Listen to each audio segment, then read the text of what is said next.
কিন্তু এখানে এসে দেখলাম ব্লাড দেওয়ার জন্য ভিড়, এখনো ভিড় রয়েছে। এদের জন্য সকলে একটু হাততালি দিবেন। সবচেয়ে অসাধারণ ভাই মুহূর্ত, ভাই কি বলবো, আমি তো আপ্লুত গর্বিত, যেটাই বলবো মনে হচ্ছে কমতি হয়ে যাবে। অনেক ভাই অনেক মাদেরকে দেখলাম রক্ত দেওয়ার জন্য দাঁড়িয়ে আছে, বলছে কখন আমার সিটটা খালি হবে। আর আমাদের চিন্তা ভাবনা, আমরা কবে রক্ত দেবো না, না রক্ত দেবো না, না রক্ত দেবো না। এই আমরা পিছনের দিকে আমরা এগাচ্ছি, আর এখানে ভরতপুরের বাসীদেরকে দেখছি এরা সামনের দিকে ছুটছে।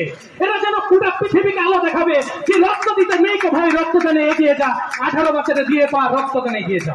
আজকে আমরা এমন একটা জিনিস দেখলাম, 53 বছরের একটা মা বলছে আমি একটা উৎসবে আজকে অংশ নিতে চাচ্ছি, তার জন্য রক্তদান। কিছুক্ষণ আগে দেখলেন না, এই এক্সটেজে 53 বছর বয়স রক্তদান করে গেল।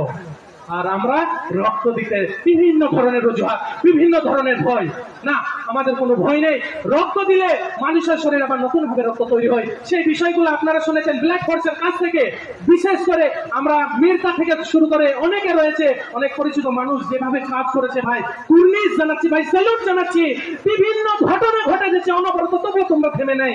বিগত দিনে একটা ঘটনা ঘটে গেল, কলকাতা আর্জি করে ঘটনা, যেটা গোটা মানে রাজ্যের বাইরে যেভাবে প্রভাব পড়েছে, তবুও তোমরা থেমে নাও। তোমরা রক্তদান করেও আর্জি করের এই ঘটনায় তোমরা তীব্র ধিক্কার জানিয়েছো, প্রতিবাদ করেছো। শুধু তাই নয়, তোমরা যেভাবে কাজ করছো সেটা একটা মহৎ কাজ, যার কোনো তুলনা হয় না, যার কোনো কি বলবো কোনো কিছু দিক থেকে পরিমাপ করা যায় না, যার মূল্য দেওয়া যায় না। আজকে আপনাদের কাছ থেকে আমরা এই শিক্ষা নিয়ে বাড়ি যাচ্ছি যে ভরতপুরের বুকে মানুষ দেখিয়ে দিল কিভাবে রক্তদান করতে হয়, কিভাবে মানুষ হয় মানুষের পাশে দাঁড়াতে হয়। সত্যি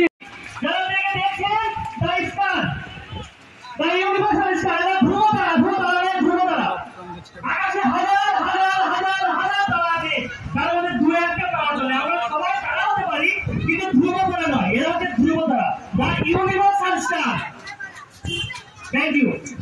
সবাই থ্যাংক ইউ।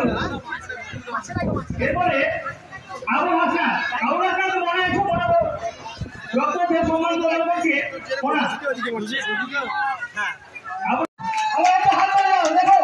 যারা শরীরে বাহানা দেয়, এই বড় হাতির মতো শরীর দেখে যে রক্ত দিলে শরীরে রক্ত কমে যাবে, এই ছেলেটাকে দেখে প্রথম রক্ত দিচ্ছে।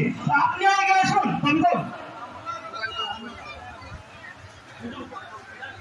প্রশান